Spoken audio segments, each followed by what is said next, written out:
Actually?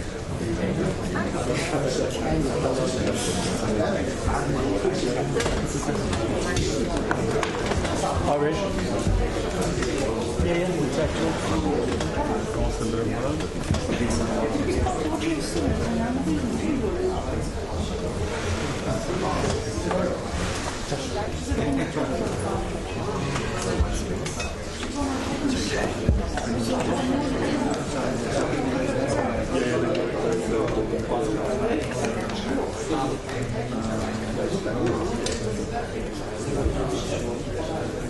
It's my fault. He was stuck up there and didn't have a shot, so I was trying to give him a shot.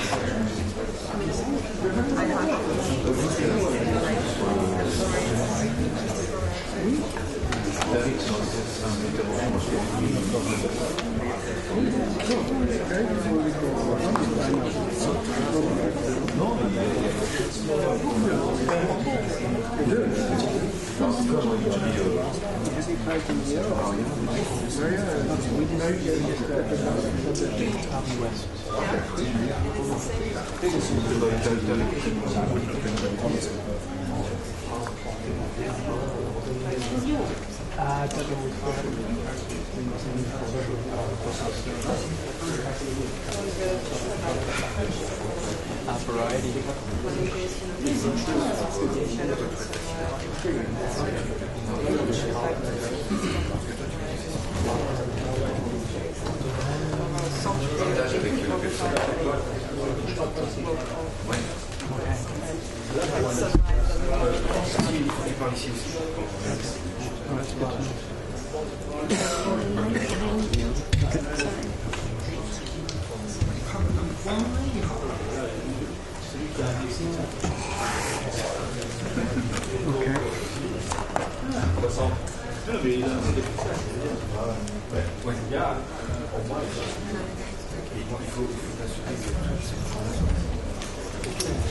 It's just here at the moment, thinking about taking it, and it feels a little bit more real. Yeah.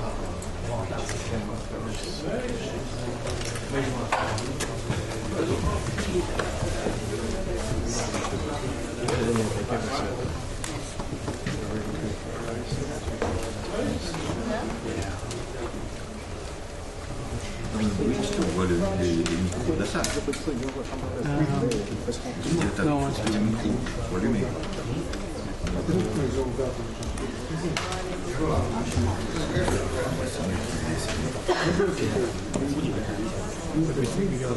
Non, mais il est trop bien. If you guys use this live view, everyone uses live view. There's a few broadcasters that use that. Il y a celui-ci. TRT. On les laisse allumer tout le temps. S'il bouge beaucoup le papier, il peut. Ça arrive qu'il colle à la télé comme le micro. Mais je dirais, on est d'autres.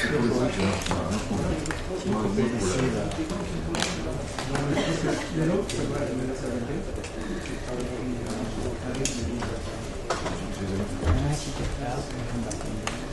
Non, parce que si, ça fabrique. Je peux le faire. Quand il va s'adapter, de bouger vite à l'intérieur. Ouais, j'ai peut-être appris Sì, vediamo un po' di ragionamento. Prova.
comitato di emergenza è stato convocato a mezzogiorno, una lunghissima riunione che ancora vedete non è istituita, una riunione per capire se il formulario di casi rappresenta un'emergenza di livello internazionale e soprattutto come intervenire per fronteggiarla. Aspettavamo le soluzioni adottate più di un'ora fa, ma vedete la conferenza stampa ancora non è cominciata, ci sono anche tanti giornalisti cinesi e giapponesi.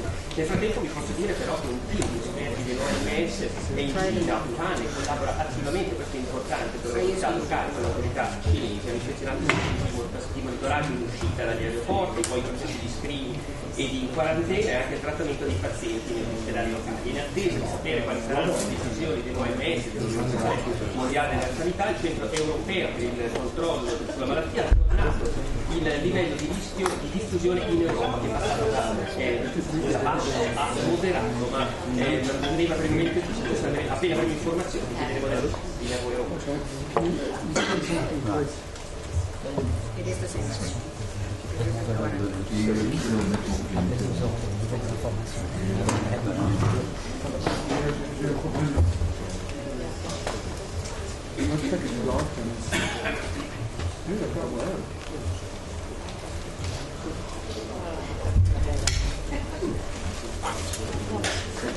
On aurait dû mettre des banquettes. Ça manque. Ouais, il y a encore du progrès à faire. Je sais, toujours. Je mettrai un petit commentaire sur le Ouais, mais un truc sympa quand même, hein. Pas trop dur.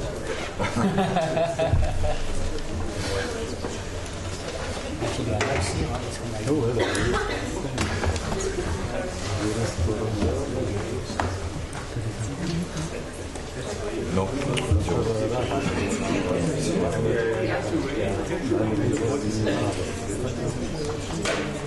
Ouais.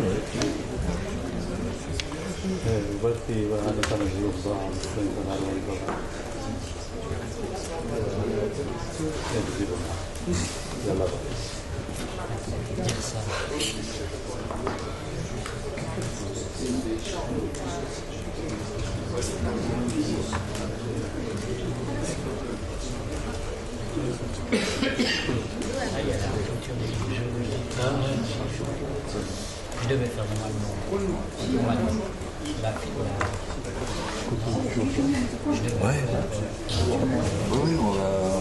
on a fait une pièce l'année dernière là, qui avait marché, on a fait 6 représentations.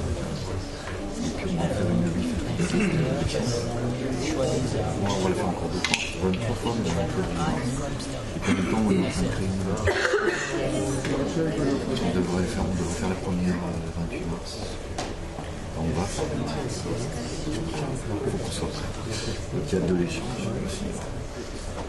Et puis on participe au festival de théâtre de Mété, théâtre qui a lieu en novembre. Et puis là, fin mars, on va aller aussi au festival de la Balle. On a été sélectionné pour le festival. Il y a un pilote dans la saison. La dernière fois qu'on a fait ça en novembre, en été, justement.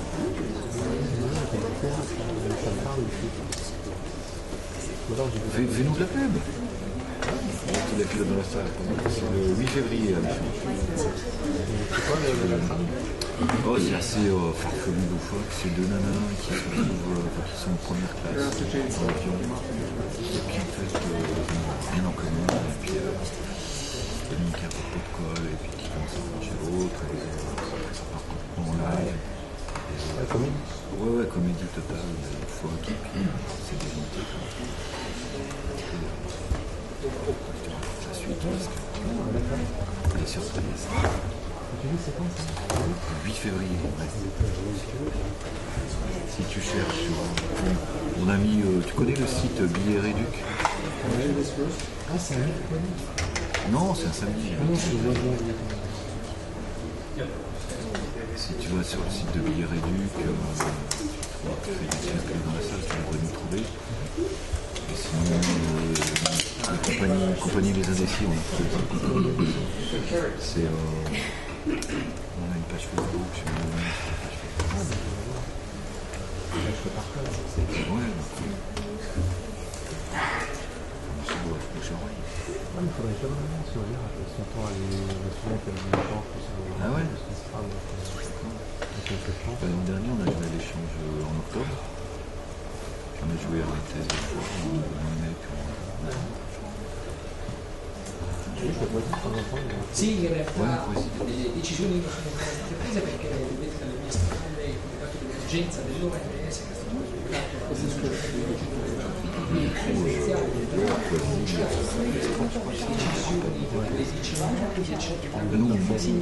alors les étincelles, c'est une école de jeunes dans cette ma per il momento non ci sono ancora decisioni serie.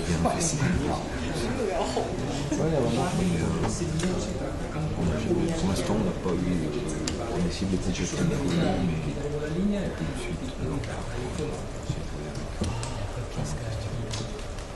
ça viendra peut-être.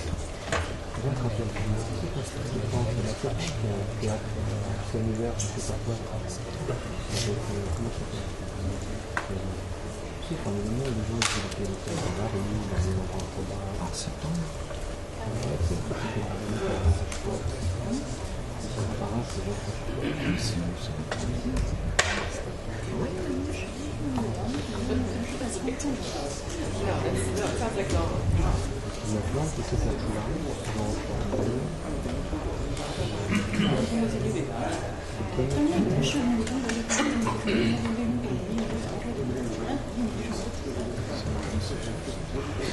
En juillet, il y a pas mal de trucs dans la rue.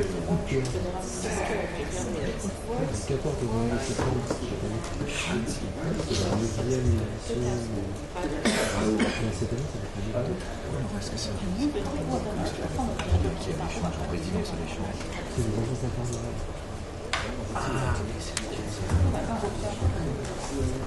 Non, mais c'est pas le principe.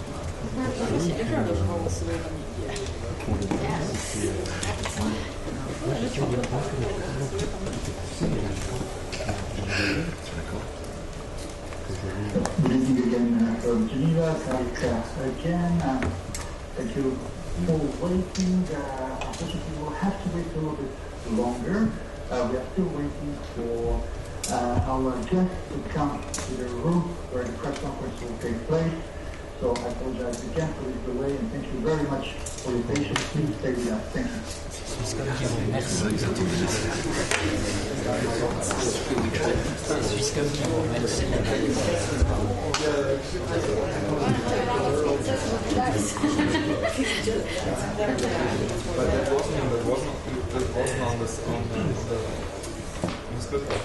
No, he wasn't. I didn't have it. But maybe I'm not trying.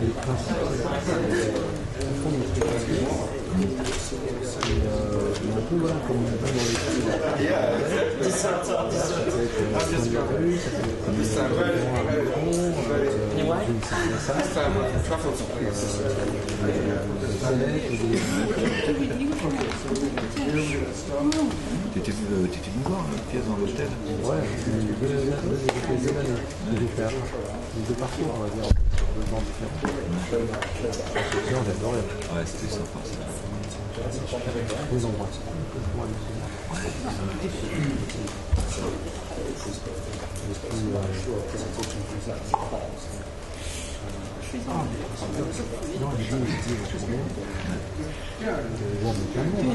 On l'a refait dans un hôtel à Aix. Ouais. Alors c'était très différent parce que c'était un hôtel. Mais c'était intéressant aussi. Ouais. Là on avait été invité par Le Di Maio ha dato le dimissioni da capo dei 5 Stelle. Gliel'hai detto? No, perché me l'ha chiesto. là ça m'organise. Di Maio ha dato le dimissioni da capo dei 5 Stelle. C'est pas évident à organiser parce que ils essayaient de refaire. Enfin, ils avaient juste peut-être une formule légère avec seulement une dizaine de chambres. J'ai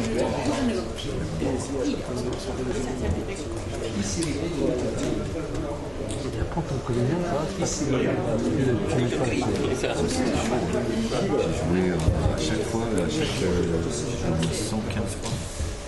J'ai même 16, sur 4 jours. Ah, c'est bien, toi, non. Puis on a fait ça.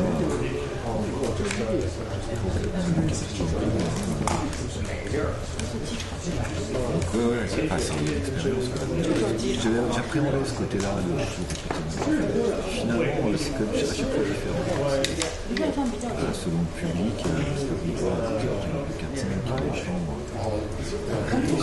Les gens se disent pas pareil, mais si on a quelqu'un qui sent que c'est différent et qui, du coup, quand je me proche, j'ai conscience que les gens sont là.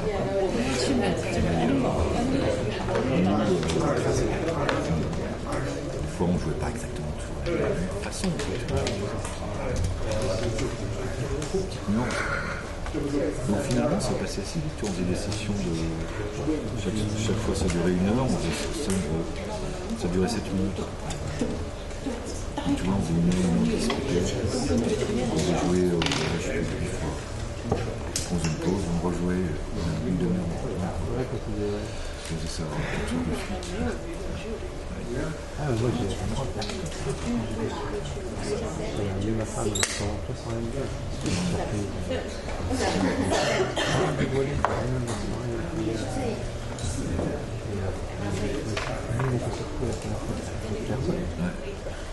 La deuxième fois, il m'a dit mais pour moi, j'ai presque oui, moi je l'ai fait en tant que spectateur. Quand on a fait la première, pas la première, mais l'élection générale. Ma compagne qui je jouais dans la chambre, elle était malade. Elle a pu faire notre scène. Du coup, moi j'y étais en tant que spectateur et j'ai tourné avec des gens du public à côté. C'est marrant quand tu es avec très peu de personnes, tu es une petite équipe qui remet dans les gens. Il faut public aussi, c'est la TF. Ah ouais, c'est bien. Ouais, si tu vas avec un groupe d'amis, ça reste une expérience originale. Mais ouais, mais après, voilà, tu sais, quand on fait quoi, quand on fait les trucs, moi quand j'ai mes amis, pareil,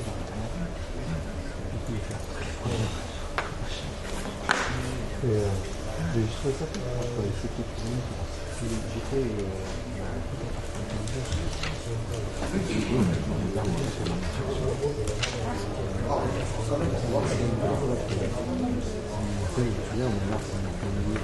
sur le trajet, on va dire, c'est comme si les parents avaient changé ce truc. Là, tu sais juste pas ce que tu dois faire. Ah, moi j'ai adoré.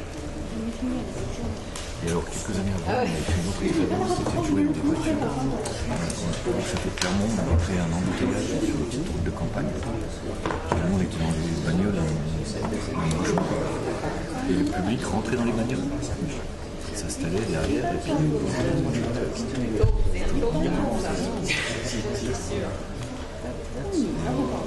Pareil, il y avait selon les scènes, moi j'interagissais un peu avec le public, au moment où j'étais au volant, je me tournais, je parlais, il faut venir dans la scène, mais qui a complètement abstraction du public,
juste après, moi, il faut que je fonce au studio, faire un montage, un package news de 3 minutes, tu vois, pour envoyer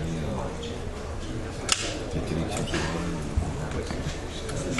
On l'a vraiment le cas, notre montage de 3 minutes, ça vient de chose. Il y a plein d'agences,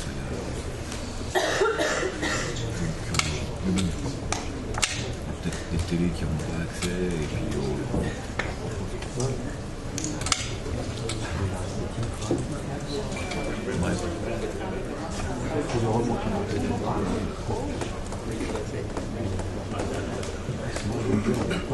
È nascosto.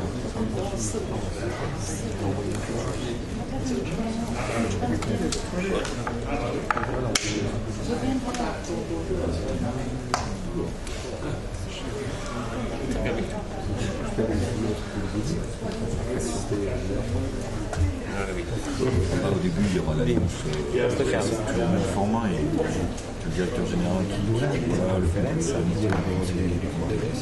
Ah, ok, tirato dall'altra parte. Si mette davanti. Perché così è da incontrare. Sì, sì. Poi lo prende. Et après, ce qui peut se passer, c'est que selon les questions que j'ai fait, ça ne sort pas de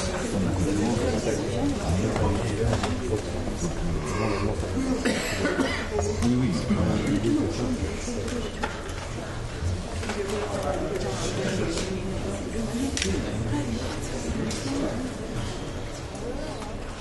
Enfin, je sais pas comment il va faire aujourd'hui, mais...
Non, c'est gentil.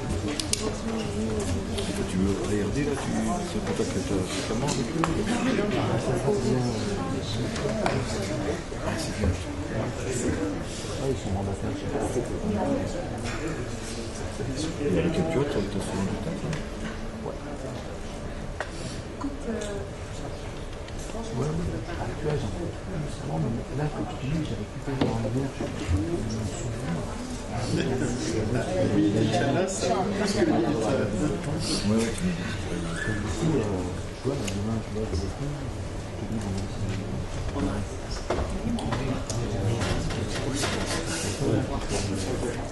Du coup, bientôt, tu filmes.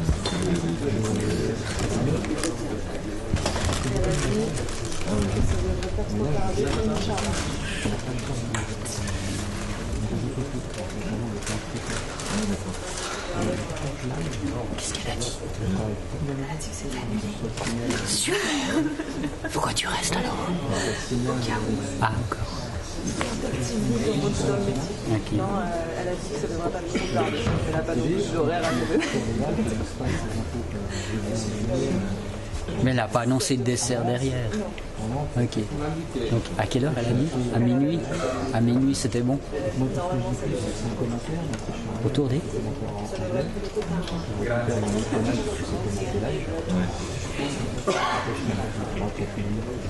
T'as prévu le dessert?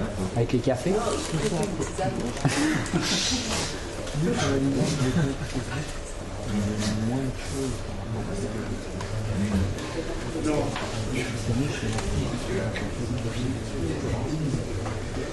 Ça, c'est la fille qui a dit. Non, ça c'est. Je pense un peu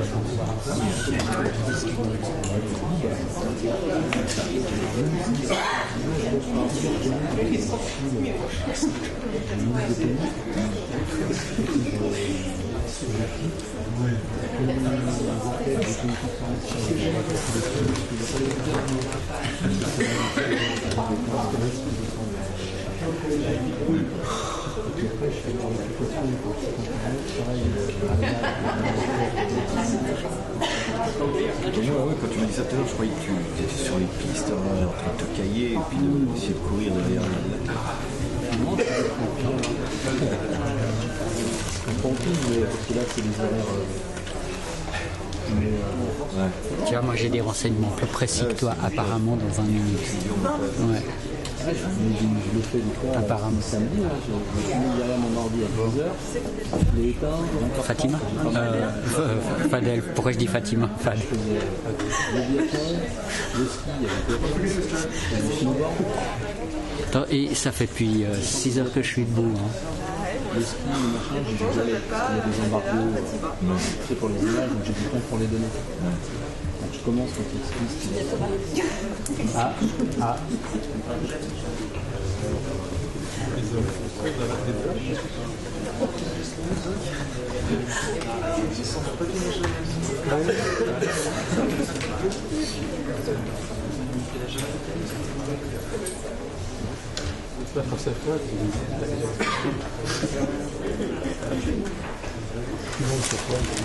Final Cut.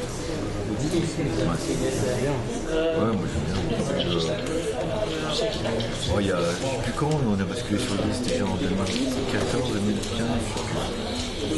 C'était un peu parce qu'on avait pas mal de templates et de choses tout prêtes en Final Cut 16.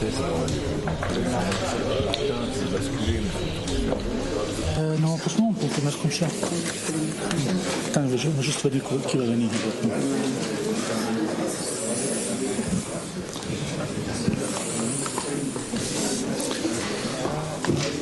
Donc c'est maintenant? 15 minutes. 15 minutes. Tu commences peut-être. Good evening again, everyone, and apologies for this delay. I've just been with my colleagues, so they will be here in 15 minutes. 15, 1-5. And I apologize really to everyone here in the room. I apologize also to more than 100 journalists who are online right now and waiting for this press briefing. So bear with us for another 15 minutes. Thank you.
Non so se dura meno, se non spazio a fare domande, magari dicono una cosa e se ne va.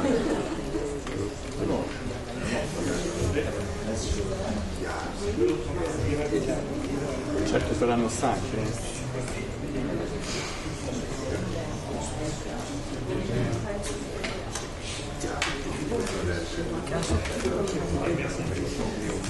Cioè non è che ti serve tanto l'audio mio, così. L'audio ti serve della domanda, no? Tanto si deve solo vedere che stiamo. Tanto lo faccio in inglese, non in italiano. Ah no, è vero.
We wanted to switch on there. Yeah. But it will be difficult for you to come in. Yeah, I'll get Chris to do it. I'll get Chris to switch it up. You want me to ask him? Pourquoi mettre en route cette caméra? C'est moi qui va parler de la place.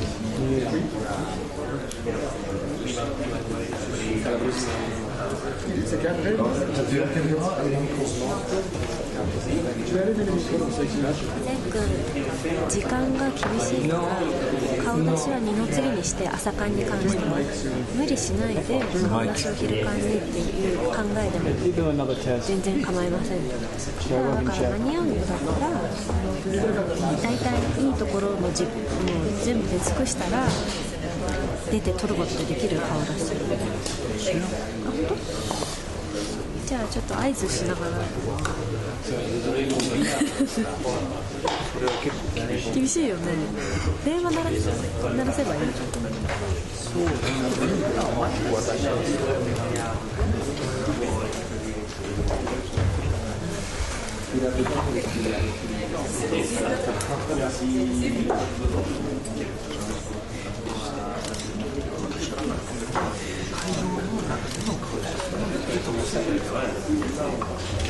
ここでできる。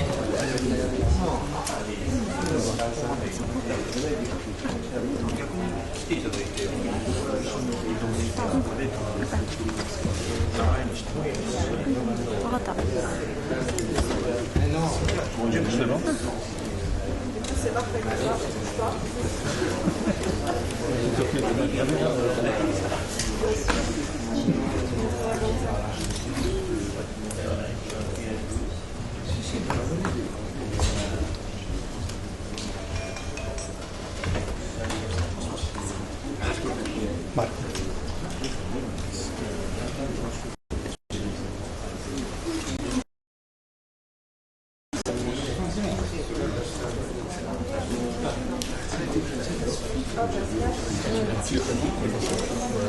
Marco.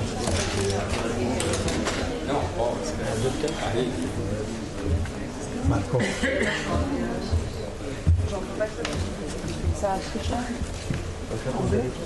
Mettilo sulla tua sinistra come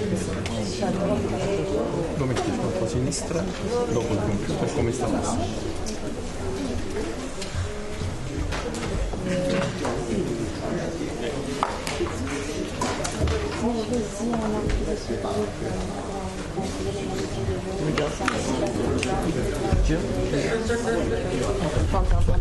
Turn them on. Here we go. Please. Jill, can you get him? You can't stand up.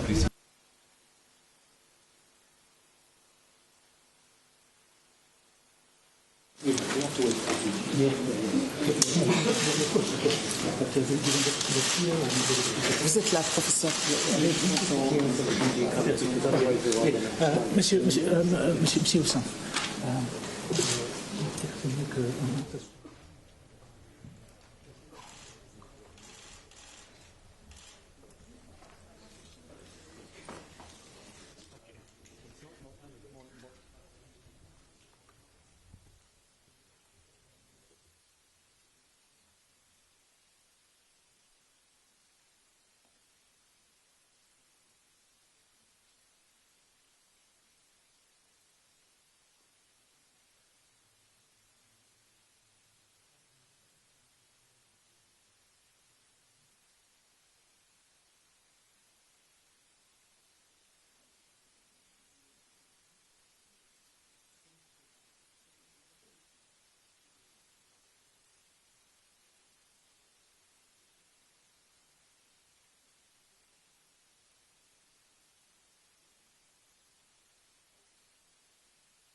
Mike can maybe turn his on if he needs to speak. Huh? Mike needs to speak. He can turn his on. Yeah.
It's a big presence of journalists, eh?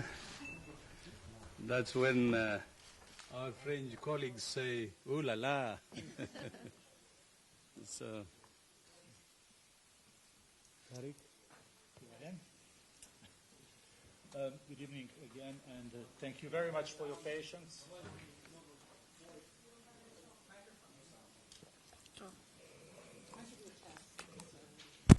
Can you hear us well now? No, it's okay.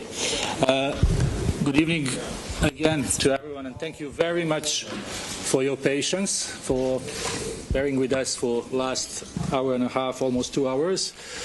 Thanks also to all journalists who are online. I understand we have more than 150 journalists who are watching us and listening to us right now, either by dialing in or by watching us on WHO Twitter and WHO Facebook account. We are late, so I will just keep it short. For those online who would like to ask questions, please dial 01 on your keypad and you will be put in the queue. As we have announced earlier, and you have a nameplate here with us, we have Dr. Tedros, WHO Director General, Professor Didier Houssin, who is Chair of the Emergency Committee. We have Dr. Mike Ryan, and we have Dr. Maria Van Kerkhove from Department of Diseases and Zoonosis Unit. Mike Ryan is the head of emergencies at WHO. You know, today was the first meeting of the Emergency Committee under International Health Regulations on novel coronavirus, and I will give the floor immediately to Dr. Tedros. thank you, Tariq. And good evening to everyone in the room and everyone online. We're really sorry that we're late, but thank you all for your patience. As you know, this is an evolving and complex situation. And I would like to thank Dr. Houssin for his leadership of the Emergency Committee and all members of the committee, the advisors, and those who made presentations earlier today during the deliberation. I was very impressed by the detail and depth of China's presentation. I also appreciate the cooperation of China's Minister of Health, who I have spoken with directly during the last few days and weeks. His leadership and the intervention of President Xi and Premier Li have been invaluable, and I know you're following the actions they are taking. All the measures they have taken to respond to the outbreak. Today, there was an excellent discussion during committee meeting, but it was also clear that to proceed, we need more information. For that reason, I have decided to ask the Emergency Committee to meet again tomorrow to continue their discussion. And the Chair, Dr. Houssin, has agreed with that request. The decision about whether or not to declare a public health emergency of international concern is one I take extremely seriously, and one I'm only prepared to make with appropriate consideration of all the evidence. Our team is on the ground in China as we speak, working with local experts and officials to investigate the outbreak and get more information. We will have much more to say tomorrow, and thank you very much, and we'll be glad to answer any questions you have. But before that, I will give a chance to the Chair, Dr. Houssin, to say a few words, and after that, Mike to have to say on the actions we have recommended. Thank you. Thank you very much, Dr. Tedros, and thank you for you all to be present this evening. It's true that the committee met during several hours today. We heard very interesting reports from the Republic of China about the situation in China. We also heard reports about the situation in Japan, in Thailand, and in Korea. Following this, we had also the analysis of the situation made by WHO Secretariat, and then we entered into a discussion about important advice to provide to the DG of WHO. That is the situation corresponding to a public health emergency of international concern, and what advices should be given to the DG. The views of the members of the committee, considering the information provided, was split about the opportunity to advise the creation, the decision of a fake. But we formulated a series of recommendations concerning the improvement of containment and mitigation measures, which are already important in China, and also about the measure that should be taken by member states. One of these measures is the improvement of sharing of information and cooperation between member states in such a situation. One of our advices was to suggest to the DG that the emergency committee should be reconvened very early if necessary. And in fact, the situation is evolving rapidly, as said Dr. Tedros, and for this reason we of course agree completely with his decision to reconvene the committee tomorrow, considering the evolution of the situation and the measures taken noticeably in China. Thank you. Dr. Ryan. Good evening, everyone, and let me again thank our member states for their excellent presentations today at the Emergency Committee, and also for their actions already taken in the face of this evolving epidemic. Just to briefly summarise to you that WHO has been on full activation of our incident management system since the last day of 2019 across the three levels of our organisation. We've been coordinating a series of global expert networks and partnerships that have dealt with laboratory diagnostic, assay development, infection prevention and control, clinical management, standardised data collection, mathematical modelling, research and development, and many other pillars of the response. We've been providing technical support to member states, both member states affected and unaffected states.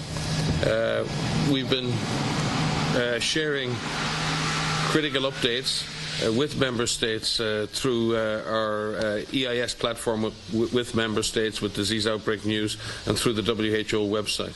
We have released a comprehensive technical package of interim guidance for 2019 nCoV. These materials are online, reviewed daily and updated regularly. We have updated travel advice for international travel and health in relation to the outbreak.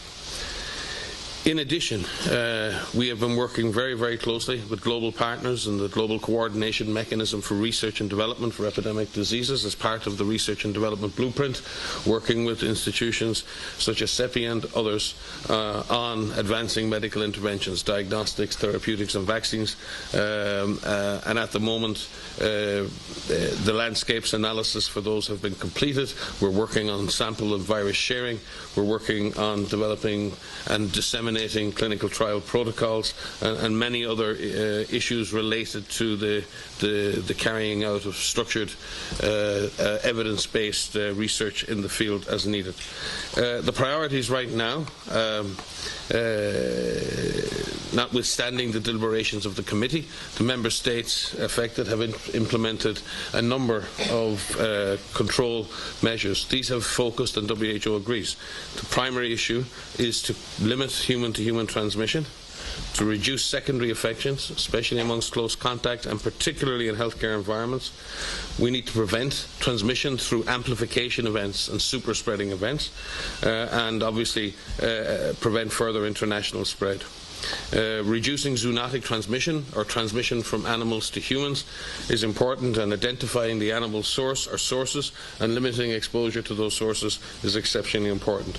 We need all member states to focus on early identification and isolation of suspect cases and probable and confirmed cases, and we are working closely to equip countries to be able to detect and isolate and provide optimised standards of care. There are many unknowns to address in this event, including clinical severity and the true extent and nature of disease transmission.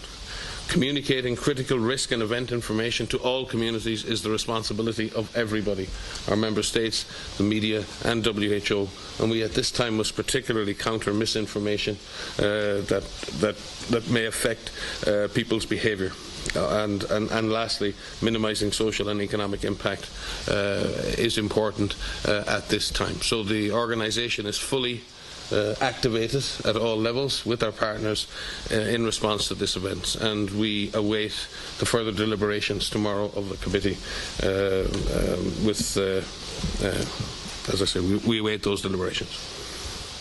Thank you very much. Before we go to questions, first I have to apologize to Dr. Sylvie Briand, who is sitting next to Dr. Mike Ryan. Dr. Briand is our Director of Global Infectious Hazard and Preparedness, and she, together with Maria, may answer some of your questions. So we will start with the questions from the room. For those online, I will just repeat that if you have a question, please type 01 on your keypad and you will be put in line. We will take questions if our speakers agree one by one, and I will ask you to introduce yourself first and the outlet you are working with. So we will start with, I think, colleague from China.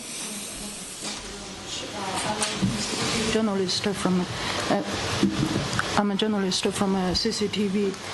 My question is to Your Excellency, Mr. Director General, Dr. Tedros, about WHO's evaluation of the measurements by the Chinese government in response to the epidemic. After the outbreak of 2019 novel coronavirus epidemic, how do you comment on the liaison and reporting between the Chinese government and relevant departments with WHO? With your expert group already in China, what evaluation does WHO have on Chinese medical institutions regarding outbreak control and patients' treatments? Thank you. Yeah, thank you. Of course, this is a novel coronavirus, and it's a new discovery. So identifying the pathogen was done swiftly, and it shows the capacity that China has now. And the sequencing was done quickly, but more importantly, it was shared immediately. And that's why Korea, Japan, Thailand were able to diagnose the new coronavirus quickly. In addition to that, actions taken immediately, especially on the market, the Wuhan market, seafood market, and followed by other actions was very commendable. And the involvement of the leadership, starting from the president himself, who gave really clear guidance, the premier and the minister, was also very impressive and different actually from previously, from previous actions. You see the capacity and you see the political commitment. And that's continuing, and we appreciate that. But at the same time, although there is good capacity in China, they have also invited our experts. So our experts are now on the ground as we speak with Chinese experts assessing the situation, and that's why we're saying we will have more information and we will reconvene tomorrow. So that's what we see from WHO side, and we really encourage China to continue that way, because not only that will help China to clean the outbreak as soon as possible, but also to help in preventing it from spreading internationally. Thank you very much. Please, introduce yourself, Marco. My name is Marco Clementi of RAI Italian TV. This is my question. Which is the level beyond which a local emergency becomes an international emergency according to WHO? That's the question. I don't know. Would you like to take over? Well, pointing to the criteria in the IHR and the international health regulations is a very specific formulation related to the international aspects of the risk. But there are three essential criteria about the nature of being unusual or unexpected, whether the disease has demonstrated transmission beyond borders, and in that it's not just necessarily the movement of a case somewhere else. It may involve a determination of whether local transmission has occurred when that case arrives, and that's not that's a nuanced and very important distinction to make. And also whether there has been interference or likely interference with travel and trade. So the IHR as an instrument is specifically designed to ensure that the appropriate public health actions are taken to contain the disease without unnecessary interference with travel and trade. There's a balance here to be struck, and that balance is something that the Emergency Committee try to address and in their advice to the Director General. But that does not mean that public health action starts with the declaration of a fake. Public health action is already underway. Comprehensive international public health action in support of the affected states is already underway. What deliberation on a fake can allow is the issuance of temporary recommendations that are more binding in terms of international law on those member states. So one would ask the question, are member states implementing all those measures at the moment that we would consider necessary to contain this disease? And then beyond that, are there further temporary recommendations that will be needed? So in that sense, it should be a reinforcement of existing action, and that's why I took the time to explain the actions that are being taken. And in that sense, we need to separate the fake as a very particular concept in this regard. Thank you very much. Stephanie, please.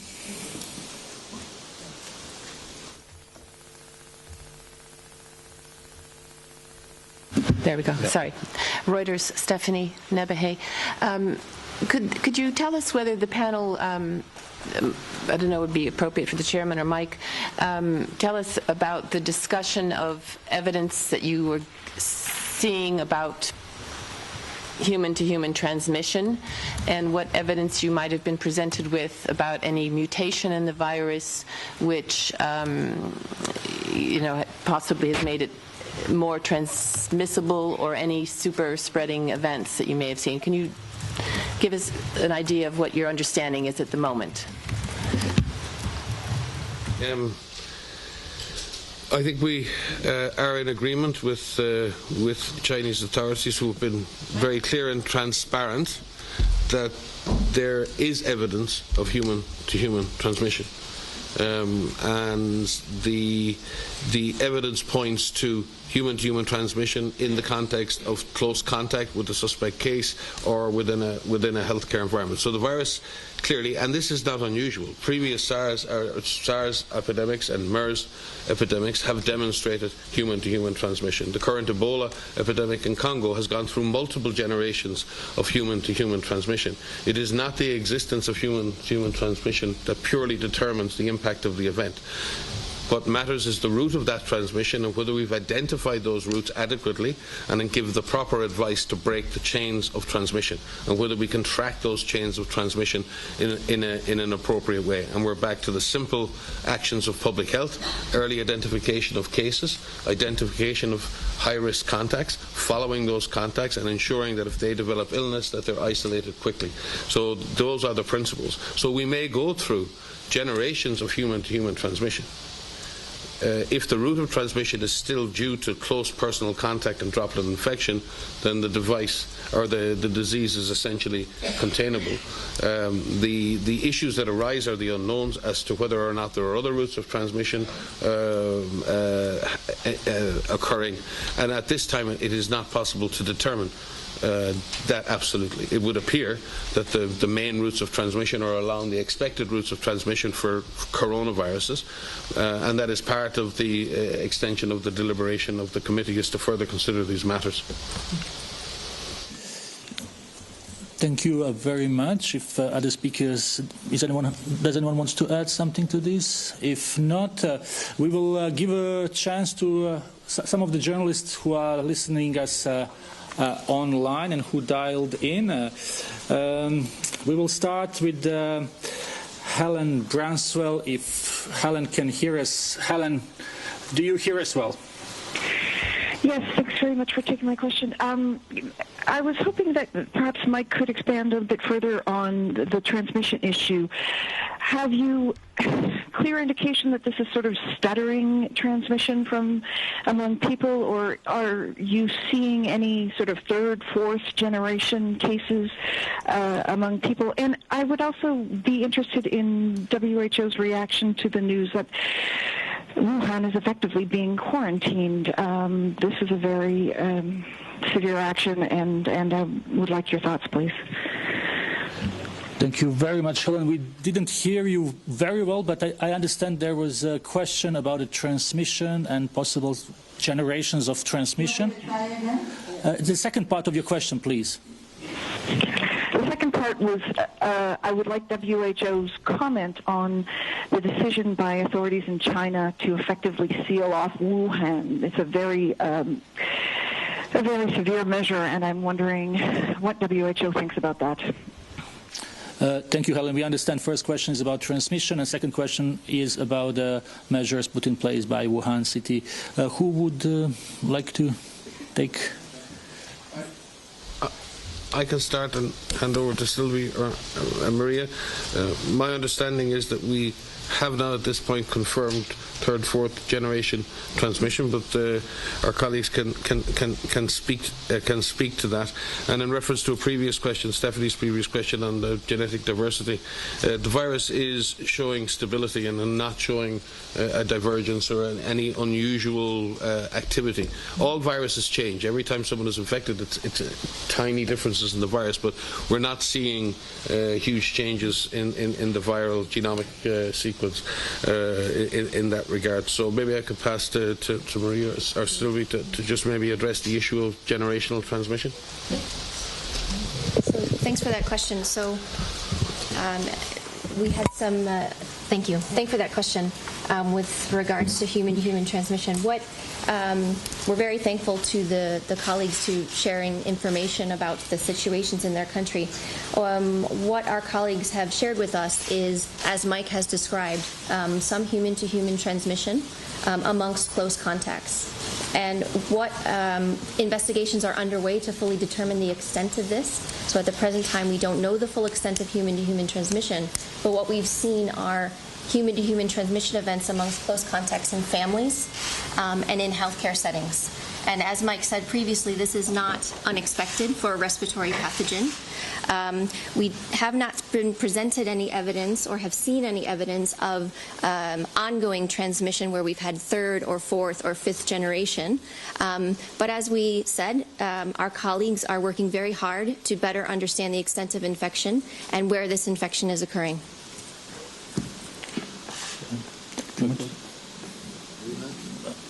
Okay, Wuhan. Thank you, Laurie. On Wuhan, the measures that have been taken, we're following the situation, and we're in contact with Chinese authorities 24/7, and almost daily contacts directly with the minister himself. And what they're doing is a very, very strong measure and with full commitment. So based on the situation, taking the action that they think is appropriate is very important. We stress to them that by having a strong action, not only they will control the outbreak in their country, but they will also minimize the chances of this outbreak spreading internationally. So they recognize that. And they're doing both. That's for their own country, but at the same time, China should play a bigger role in global health, so they're taking more and significant measures to limit or minimize the international spread. So as long as it's tailored to the problem and with the commitment that we see, I think we commend their actions. But since we have a team on the ground, we will get more information on the situation and the actions being taken. I mean, an assessment of that. On the mutation, I agree with what Mike said. There is stability. We don't see any significant variation. But at the same time, we also believe that we have to be cautious and continue our assessments critically, because significant mutation can happen anytime. So we should keep that within our attention. Thank you. Thank you very much. We will stay with journalists online. We will go to John Cohen from Science. John, can you hear us? I can. Thank you. Can you hear me? We can hear you, but please speak loud and go ahead.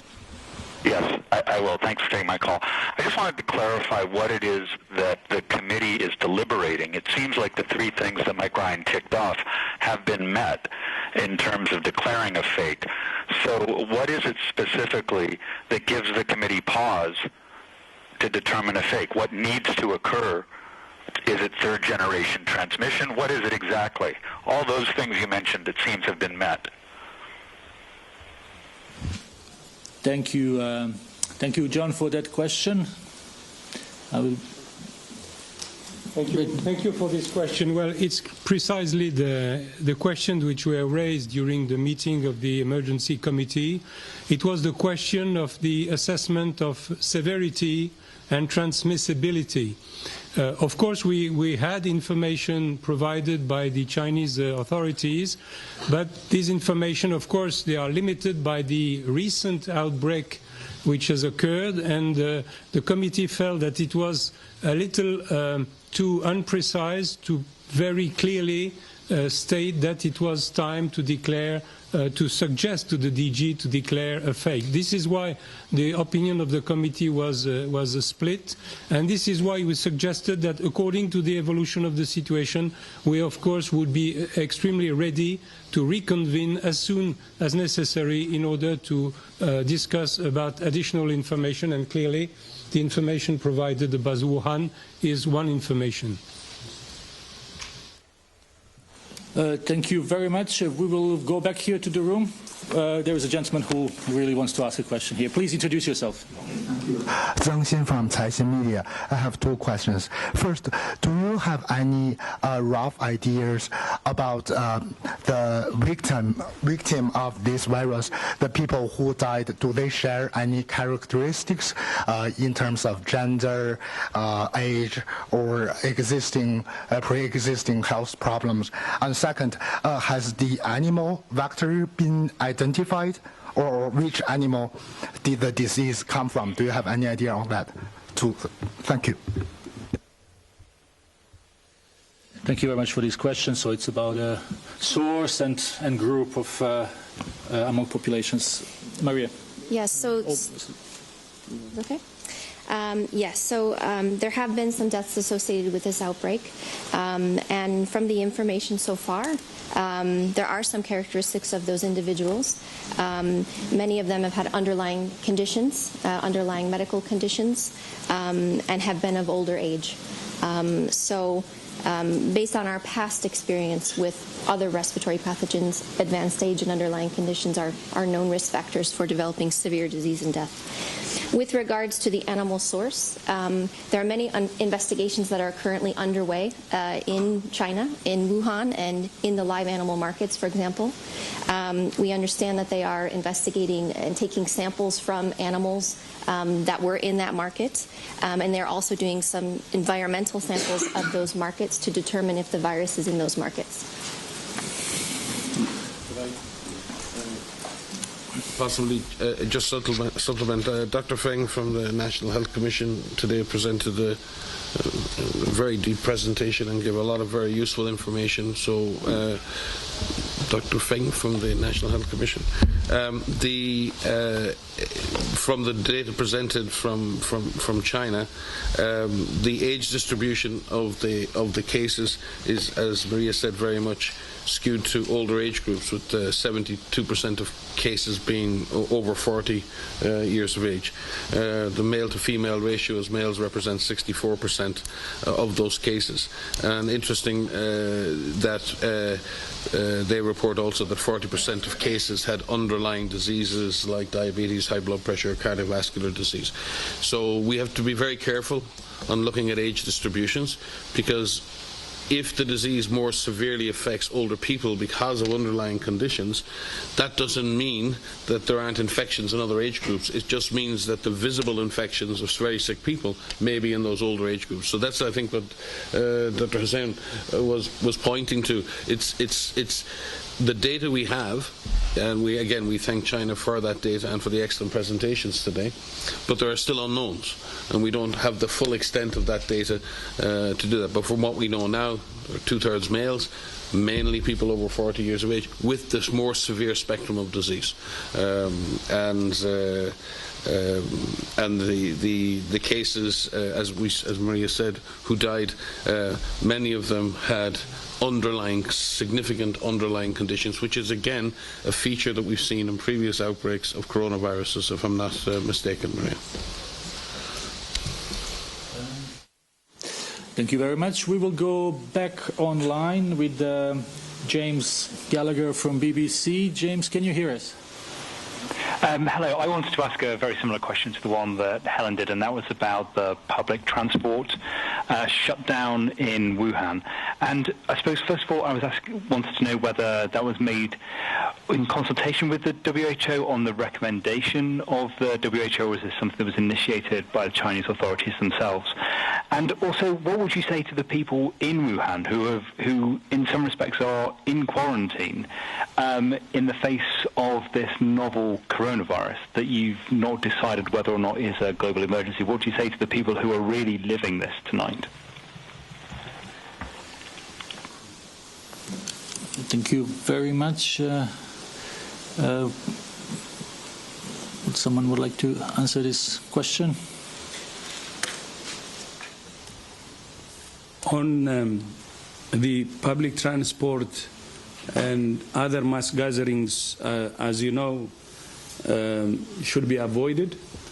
So they are taking measures based on that. And although our recommendations were going to go based on the discussion today later on, but these are from our previous discussions, and they know the measures they should take in order to prevent transmission, especially mass gathering is one of the risks. So we don't think on public transport, we cannot say they have done something unusual.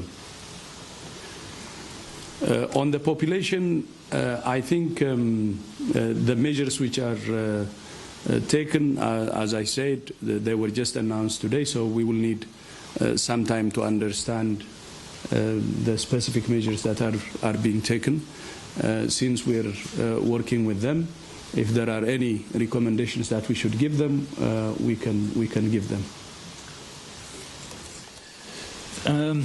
Thank you very much. Hope this answers your question. We will go to Denise Grady from New York Times. Denise, can you hear us? Yes, thank you. Can you hear me? Yes, please go ahead. Okay, thank you. Dr. Ryan, could you please clarify the numbers, the figures that you just gave?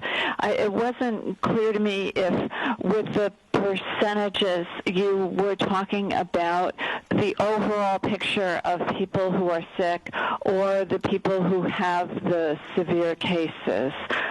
So if you could go through that again and make it very clear what those numbers are again. Thank you.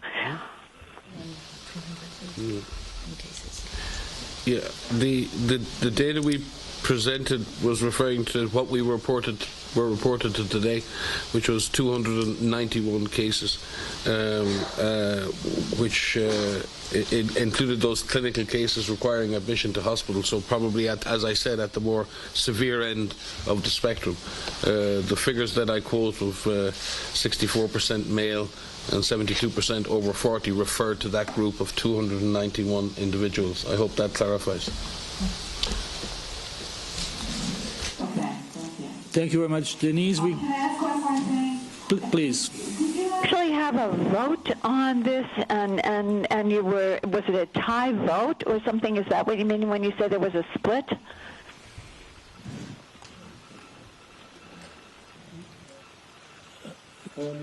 You are questioning the divergent views within the committee?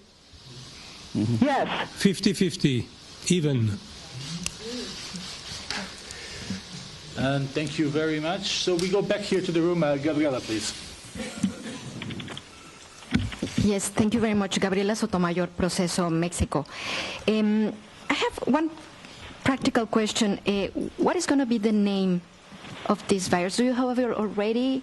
I mean, what is going to be the name? And is the virus spreading exponentially? What is your observation on this? Thank you.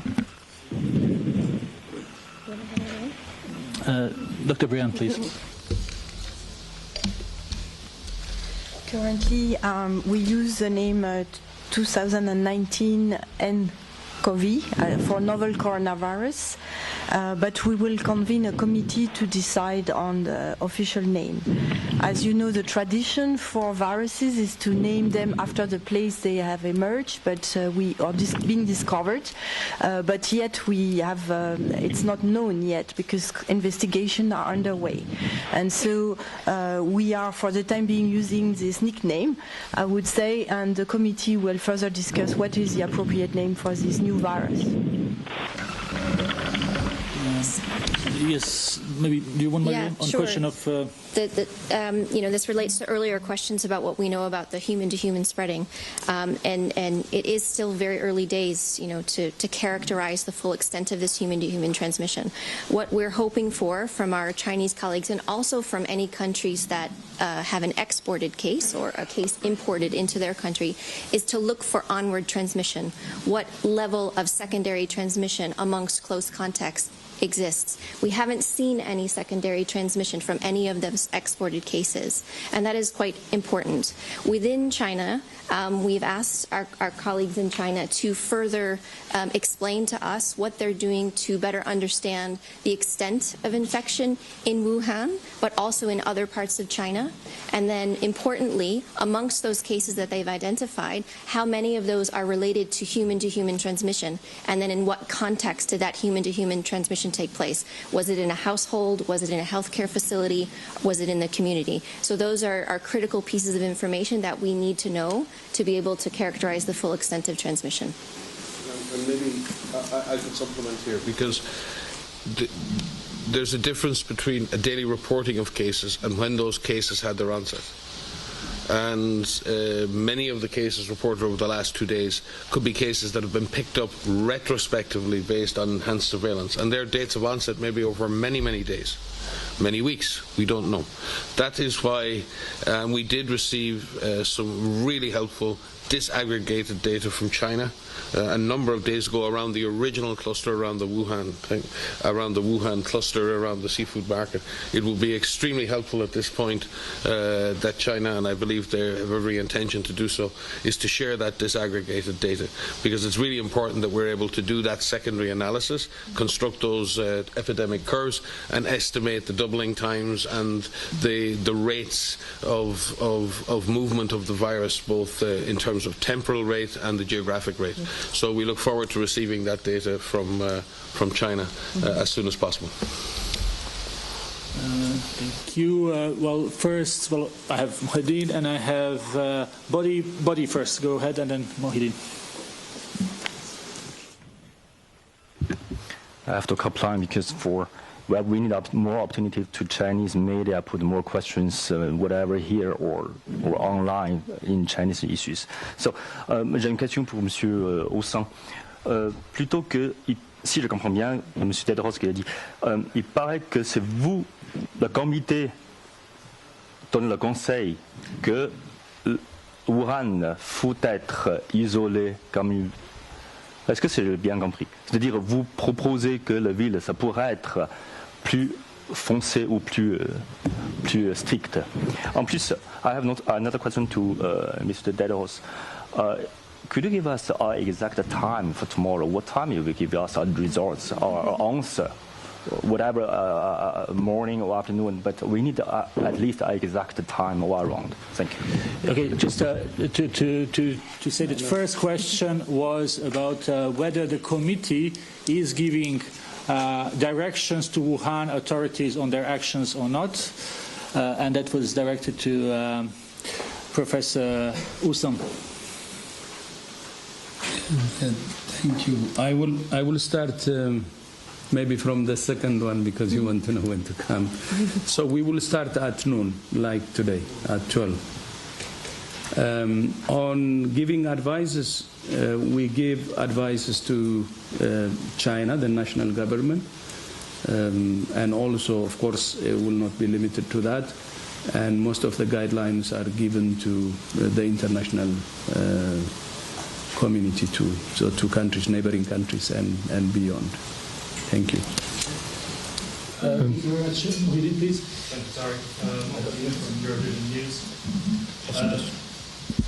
What advice would you give people who are planning to travel to China? Should they cancel or postpone plans? And also, what precautions for those who deem travel necessary should people be taking if they are visiting China? We will come back with tailored recommendations tomorrow. That's why we're reconvening tomorrow. Yes, because the question on the role of the committee was directed to the chair. The response is no. The committee did not provide an advice concerning the measures to be taken in Wuhan, but it's clear that the information about the measures taken by the Wuhan authorities very recently, today, are important information and will certainly be useful to the reflection of the members of the committee tomorrow. Thank you. Okay, thank you very much. I'm just checking if we have more questions online. I'm just saying, repeating again, that those who are online and want to ask a question can type 01. I would like to see if we have a Euronews online. Thank you, Gerard. Hi, Gerard. Please go ahead. Yeah, so we were wondering, how can we differentiate between virus or the flu? And in Europe, without no borders, how can governments apply these procedures to restrain the epidemic? Gerard, did you say that how we can distinguish virus from the flu? Yeah. Yes, so that's a good question. Thank you for that. So many of these respiratory pathogens that are circulating are it's very difficult to distinguish between different viruses. What we understand from the 2019 novel coronavirus is that it can cause a range of disease in individuals who are infected, from mild disease all the way to severe disease and death. That's quite a range. Investigations are still ongoing to better articulate what proportion of individuals will have mild disease or severe disease and what risk factors they may have to result in more significant disease. In the beginning of an infection, you start out perhaps with some mild respiratory diseases. What we refer to are the diagnostics that have been rapidly developed thanks to the rapid sharing of sequences by Chinese authorities. So there are labs all over the world now that are able to detect this virus in patients. And so our recommendation is to ensure that individuals can be identified quickly and isolated quickly, tested quickly, cared for, and managed so that they can prevent any further transmission. Thank you very much. We will maybe take one or two last questions before we conclude for tonight. Maybe we start first with Betsy McKay from Wall Street Journal, and then we will give the floor to our John here. Betsy, can you hear us? Yes, can you hear me? Yes, please. Okay, great. Thank you very much. I just wanted to ask a little bit more about the contact investigations going on in China, how much information you have on them, and given the rapidly expanding number of cases, do you feel that China has the capacity to do these contact investigations at this time and stop the spread, or does it need help from outside? So I'll start with that question. Maybe others would like to add to that. So what we understand in terms of the activities for looking for cases is that Chinese authorities are conducting what we know as active surveillance. As you've heard, the initial cases were picked up through their pneumonia surveillance system, which was established after SARS. Once they identified that cluster, they initiated this active case finding and retrospective case finding of individuals who had pneumonia. Of the people that they identify with infection, they identify their contacts, and then they follow those contacts for a number of days. So they're doing some active contact tracing amongst the identified patients, but they're also looking at healthcare workers, family contacts, and healthcare workers. And so those investigations are ongoing. We've requested more information to get better details on this. But yes, it's active surveillance and then contact tracing amongst those identified. Thank you very much, Dr. Van Kerkhove. John, please, if you can just come to the mic. Yes, good evening, John Zarakostas, France 24 and The Lancet. I was wondering, sir, in your deliberations this evening, if you analyze the prospects of the trend in case fatality. Do you anticipate it shooting up? It's quite low at the moment at around 3.8%, but in other cases of similar coronaviruses, it's been much higher. What's the information coming from the field? And secondly, with reference to antivirals, what are the prospects of coming up with one that's effective? Thank you. Yes, the question about the fatality rate is clearly one of the question mark which was raised during the meeting of the committee. If we refer to the previous coronavirus epidemics in 2003 and more recently with the MERS coronavirus, the fatality rate was much higher than it appears to be today. But this is one of the aspects which needs to, for which we would like to have more information, because it's, of course, a very important point to decide whether it is a major public health threat or not. That's the response. Thank you very much. And maybe we can really take the last question for tonight from... Antivirals. Antiviral, sorry. There have been a number of compounds that have been used in the fight against coronavirus. but it's very important to recognize that there is no recognized effective therapeutic against coronaviruses. There are protease inhibitors and interferons that may help as adjuncts to treatment, but they have their own issues with toxicity. So the primary objective in an outbreak related to a coronavirus is to give adequate supportive care to patients, and particularly in terms of respiratory support, multi-organ support, because the disease can cause a multi-organ failure, and many patients can be saved in that regard. However, there are potential clinical trials that could be done with agents, and that's what we're really focused on right now, is identifying other therapeutic agents and other opportunities to test new drugs. And again, we've been working very closely with authorities in the 4 countries, and again, very much welcome, particularly in this case, the participation of Chinese experts on all of the expert networks that are helping us to move towards one of the opportunities that sometimes can get lost in an epidemic is not collecting the structured data to understand the clinical disease, and then using drugs even on a compassionate basis, but collecting the data in a structured way under what we call a Muri protocol, which is a protocol that allows the compassionate use of drugs, but also collects very important data to allow us to advance knowledge. And again, we thank all the countries for working with us to this end. I don't know, Sylvia, you want to add anything there from that? No, I think it's really part of the research effort and research collaboration that WHO is coordinating currently to make sure that discovery also on therapeutics and vaccine is accelerated as much as we can. And just to remind everybody, the Research and Development Blueprint for Epidemics has a broad global partnership called the Global Coordination Mechanism, where all of the major research institutions in the world are involved in that collaboration.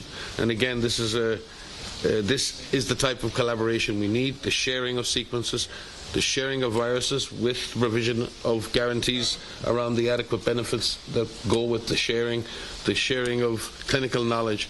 This is global solidarity in action, and we need to see that continue in the coming days.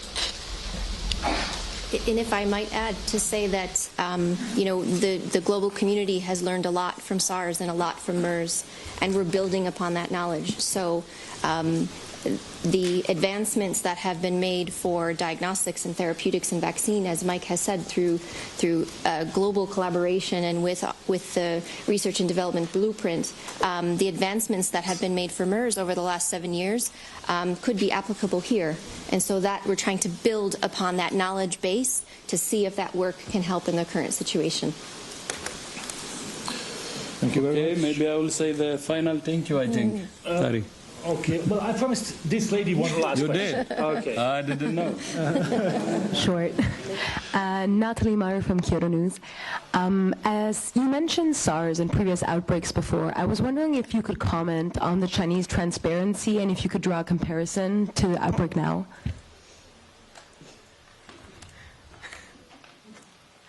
I think on the Chinese transparency, probably I have said a lot earlier, so it will only be a repetition. But the cooperation and transparency is very, very commendable, and we really appreciate, and we want that to continue. And today, the committee members have witnessed that during the presentation from China, when they were presenting the details of what's happening. So I would like to encourage them to continue that way. Transparency is very important. That really, really helps. And if we're going to keep the world safe, transparency is number one. And that's what we are seeing happening. And we encourage them to continue in that direction. You have also heard, I think, from the Chinese leadership exactly the same thing. We have to be transparent and do everything we can to protect ourselves and also to protect the international community or the world. So with that, thank you so much again for joining us, and my apologies for keeping you waiting. And tomorrow, as we said, we will reconvene at 12, and any information that we will have, we will keep in touch with you. Thank you. Thank you very much, DG. Thanks, everyone. And yes, tomorrow we will inform you about ways we will communicate the outcome of the emergency committee. Thanks again, and thanks for